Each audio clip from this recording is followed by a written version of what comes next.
तुम्हारे परीक्षा में पेपर के साथ एक OMR शीट मिलेगा, ठीक है। जैसे तुमको हम लोग फोटोकॉपी करा के दिए हैं ऐसा OMR शीट है सभी के पास। इसको भरने में गलती नहीं करना है। अगर तुमने इसमें गलती कर दिया, परीक्षा में बहुत अच्छा अंक लाओगे, बहुत अच्छा पेपर हल होगा, लेकिन अगर इसमें मिस्टेक हो गया तो कंप्यूटर नहीं उठाएगा तो तुम फेल हो जाओगे, ठीक है। तो इसमें मिस्टेक नहीं होना चाहिए, ठीक।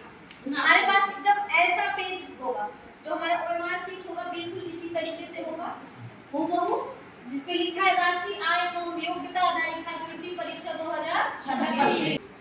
बात नहीं, देखो सेंटर नेम या केंद्र का नाम, सबके एडमिट कार्ड में केंद्र का नाम दिया होगा। जैसे मेरे पास खुशी विश्वकर्मा का है, इसमें एग्जामिनेशन सेंटर है कस्तूरबा राजकीय बालिका इंटर कॉलेज देवरिया, ठीक है। तो इतना बड़ा नहीं आएगा तो हम लोग स्कूल का नाम शॉर्टकट में लिखेंगे, कस्तूरबा का A, राजकीय का R, बालिका का B। एक एक खाना छोड़ना है, ध्यान रखना। इंटर कॉलेज देवरिया, ठीक है। I C खाना छोड़ के देवरिया पूरा लिख देना, DEORIA, ठीक है। जैसे किसी का सेंटर GIC होगा सेंटर, तो GIC फिर देवरिया। फिर अभ्यर्थी का नाम खुशी विश्वकर्मा, इसमें हमेशा कैपिटल लेटर में लिखते हैं। इस ब्लॉक में कैसे लिखते हैं, बहुत सारे लोग छोटे लेटर में लिख दे रहे हैं, ठीक है। खुशी KHUSHI, खुशी हो गया। अब विश्वकर्मा लिखना है तो एक खाना फिर छोड़ के हम विश्वकर्मा लिखेंगे, ठीक है। लिखा? Yes ma'am. खुशी विश्वकर्मा, जिसका भी जो भी नाम है, नंदिनी राजभर, तुमने टेस्ट में स्मॉल लेटर में लिखा है और एकदम पास लिखा है, एक खाना छोड़ के लिखना है, ठीक है। अब आएगा फादर्स नेम, पिताजी का नाम है राकेश विश्वकर्मा, देखो RAKESH, राकेश हो गया। फिर एक खाना छोड़ के विश्वकर्मा, VISHWAKARMA,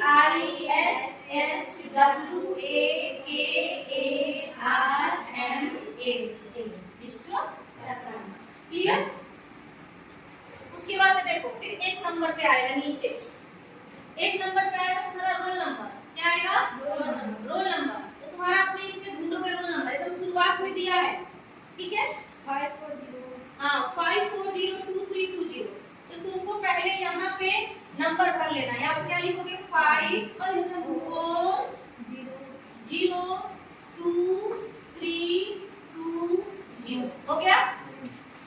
इसके बाद से क्या करना है, ये 5 है ना, 1 2 3 4 5, पांचवा पहला, ये 2 नंबर है तो दूसरा, तीसरा नहीं, 0 भी रहता है, मेरे में कम है, ठीक है। ये तीसरा, फिर ये दूसरा, फिर ये 0। इसमें एक गोला कम है, जगह कम है मेरे ब्लैक बोर्ड पे, तुमको वहां 9 तक मिलेगा। यस मैम, ठीक है। 0 से 9 तक रहेगा, जो भी अंक आएगा उसको हम पूरी तरह से गोला कर लेंगे। ये समझना, ये 3 है ना, इसके नीचे 3 गोला करोगे।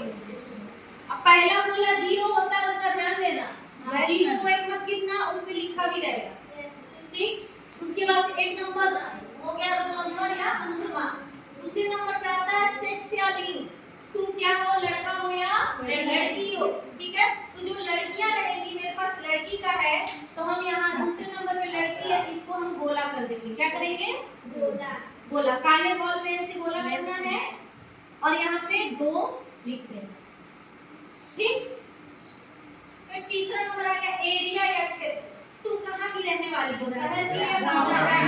गाँव, ग्रामीण हो जाएगा। ग्रामीण को गोला करना है, यहाँ पे क्या लिखना है? 2 नंबर, ठीक।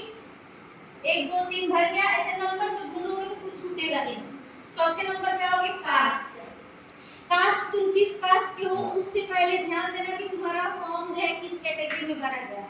जैसे अंशिका मदेशी OBC में हो, लेकिन फॉर्म जनरल में भरा गया है, तो जब जनरल में फॉर्म भरा गया तो तुमको यहाँ जनरल में भरना होगा, ठीक है। यहाँ 1 नंबर गोला कर दोगे और यहाँ पे 1 नंबर लिख दोगे, ठीक है। किसी का अनुसूचित होगा वो 2 नंबर बोला करेगा, 2 लिखेगा, 3 4 ऐसे, ठीक। उसके बाद 5वें नंबर पे आ जा रहा है डिसेबिलिटी स्टेटस, चुनौतीग्रस्तता की स्थिति। क्या तुम्हें कोई दिव्यांगता है या नहीं है वो दिखाना है। जैसे पहला है चलन क्रिया, किसी के पैर में कोई दिक्कत हो 1 नंबर करेगा, हियरिंग किसी को सुनने में दिक्कत हो 2 नंबर, ब्लाइंड किसी को देखने में 3 नंबर, लो विजन अल्प दृष्टि दोष 4, इसमें तुम्हारी प्रियंका भर सकती है लो विजन में, ठीक है ना। 5वां है नन, कोई तुम्हारे अंदर कोई डिसेबिलिटी नहीं है तो तुम क्या भरोगे 5वां नंबर, ठीक है। 5वें को सर्कल करना है और यहाँ पे क्या लिखना है 5, हो गया। फिर आ जाओ 6वां, आर यू एफएफ डिपेंडेंट, क्या तुम फ्रीडम फाइटर डिपेंडेंट हो। तुम्हारे पूर्वजों ने स्वतंत्रता संग्राम में कभी युद्ध लड़ा था? नहीं। अगर किसी के पूर्वज स्वतंत्रता सेनानी रहे होंगे उनके पास उसका सर्टिफिकेट होता है तो इसको करेंगे, अगर है तो 1 और नहीं तो 2। तो अपने वहां कोई नहीं है तो 2 नंबर गोला करना है और यहाँ पे क्या करना है 2 लिख देना है, ठीक है। और एक चीज देखो, टाइम अलाउड है MAT मैथ के लिए 90 मिनट, SAT सेट के लिए 90 मिनट। मैथ क्या है? बौद्धिक परीक्षा है, मेंटल एबिलिटी टेस्ट, जिसमें रीजनिंग का सवाल आएगा 1 से लेकर 90 तक। कितना सवाल आएगा? 1 से 90 तक, ठीक है। दूसरा है शैक्षिक परीक्षा एकेडमिक, जो तुम स्कूल में पढ़ रहे हो 6 7 8 तक, इसमें मैथ है, सामाजिक विषय और विज्ञान है, ये भी 90 नंबर का आएगा। स्कॉलस्टिक एप्टीट्यूड टेस्ट या सेट, ठीक है। इसमें तुमको ध्यान देना है जिस सवाल का जो जवाब सही है सिर्फ उसको गोला करना। मान लो पहले प्रश्न का चौथा आंसर सही है, इसको सिर्फ गोला करना है, कुछ नहीं करना है, गोला करके छोड़ देना है। और गोला जो है पूरी तरह से करना है, उसमें बिल्कुल भी व्हाइट हिस्सा नहीं दिखना चाहिए, ठीक। इसी तरह से करते जाओगे पूरा 90, इधर का 90 180 प्रश्न हो जाएगा। लेकिन निगेटिव मार्किंग नहीं है, तो तुमको सारा हल करना है 1 से लेकर 180 तक, सारा प्रश्न करना है। पहले जो सही होगा वो कर लेना, दूसरी बार में कुछ भी तुक्का लगा के कर लेना। सबसे नीचे रहेगा signature of candidate, signature of invigilator और सील ऑफ सेंटर। मतलब कि सबसे पहले खाने में तुमको अपना हस्ताक्षर करना है, मतलब फॉर्म पे तुमने जैसे नाम लिखा था वो नाम लिखना है।